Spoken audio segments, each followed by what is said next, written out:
Hello, everyone, and welcome to this episode of Ignition Time. Almost 4 million Americans are set to lose unemployment benefits early as almost half, yes, half of all the states in the union exit the federal programs. This is just unbelievable news. Welcome to our channel, everyone.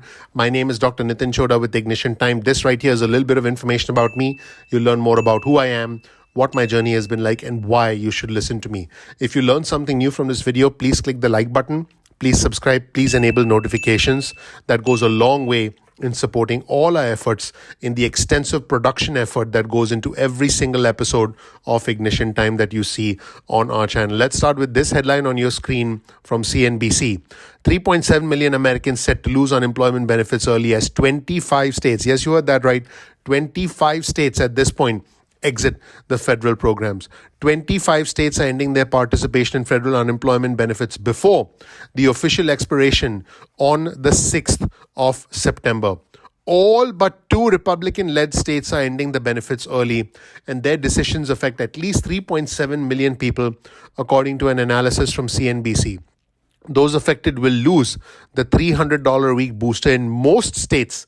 Benefits for the self-employed and long-term unemployed will also end entirely. We're talking of almost 4 million individuals, everyone. Almost 4 million individuals. And there are 25 states that we are talking about. In fact, the latest state that is going to announce its withdrawal effective the 3rd of July is the great state of Maryland.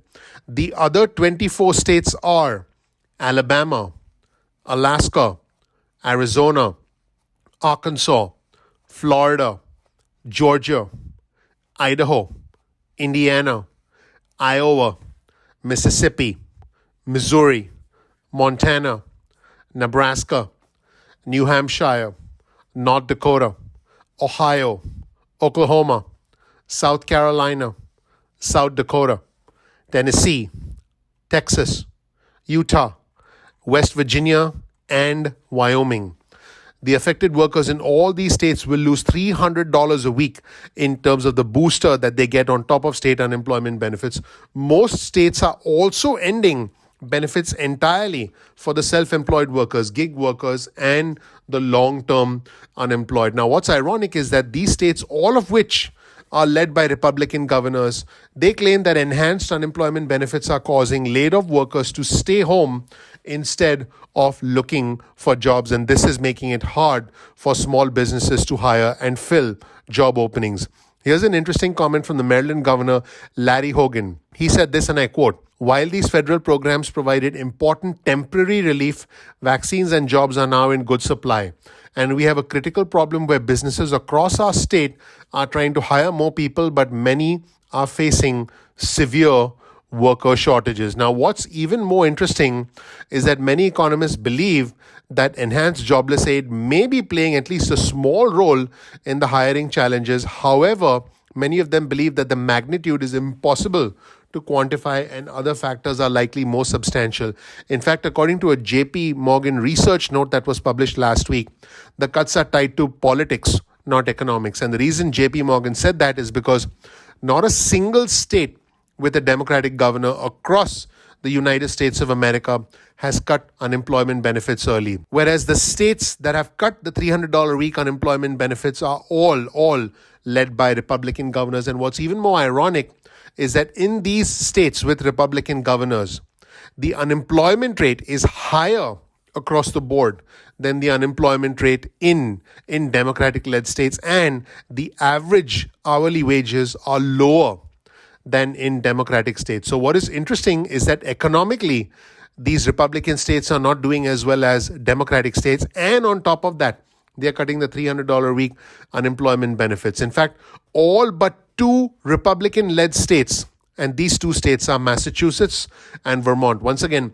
all but 2 Republican-led states, Massachusetts and Vermont, have said that they'll end the federally funded unemployment benefits early. And again, this is pretty incredible because we're talking about almost 4 million people if you include these two states of Massachusetts and Vermont. So this is, again, extremely incredible. In fact, the U.S. Chamber of Commerce Chief Policy Officer Neil Bradley said, The disappointing jobs report makes it clear that paying people not to work is dampening what should be a stronger jobs market.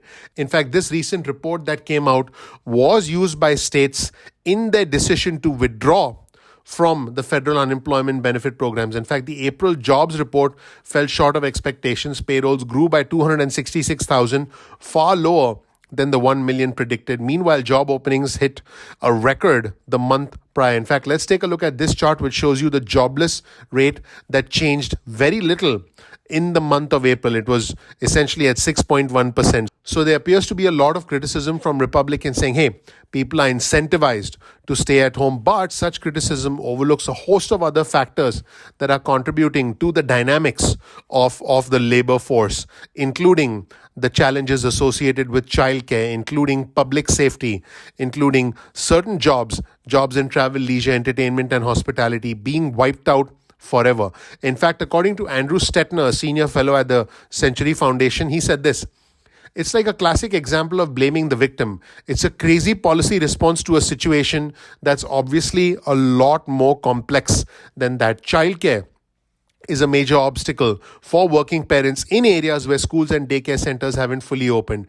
Many older individuals decided to retire early and not return to the workforce. I mentioned safety earlier. People may not want to return to work because they're concerned about their own safety. In fact, data from the Center for Disease Control and Prevention shows that 52% of US adults are indeed fully vaccinated. However, the share is lower for working class adults because this data is skewed upward by seniors who have been vaccinated at higher rates and who are actually dropping out of the workforce with a higher degree than anyone anticipated. Also, and this is interesting, many businesses are more likely to classify recent job posts as urgent or immediate because they can't find workers when that work was an in-person rather than remote work. Basically, what this means is certain jobs that require a person to be in person, let's say someone working in a hotel, for example, or let's say someone working in a restaurant or a bar,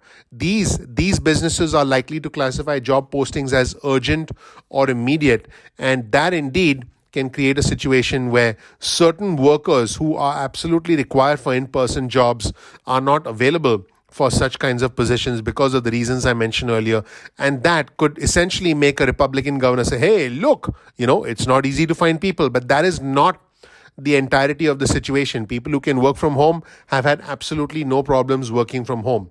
And finally, local economies could lose more than $12 billion as a result of early withdrawal from these programs, according to a new analysis that we'll show you on your screen that was actually published by Congressman Don Bayer, who's a Democrat from Virginia, who's the chairman of the Joint Economic Committee. In fact, let's show you this report on your screen. The Joint Economic Committee put out this report. Local economies stand to lose more than $12 billion due to early cancellation of enhanced unemployment benefits. Let me know what you think in the comment section below. This is the reality of the situation we live in. 4 million, almost 4 million of our fellow Americans set to lose unemployment benefits early as 25 states led by Republican governors have decided to opt out of the $300 a week unemployment booster. Plus, majority of them are doing away with the PUA program, the Pandemic Unemployment Assistance Program. If you learned something new from this video, please help out the channel by clicking the like button, by clicking subscribe, by enabling notifications. Thank you so much for watching. We appreciate you. We look forward to seeing you in the next episode of Ignition Time. Take care. Bye.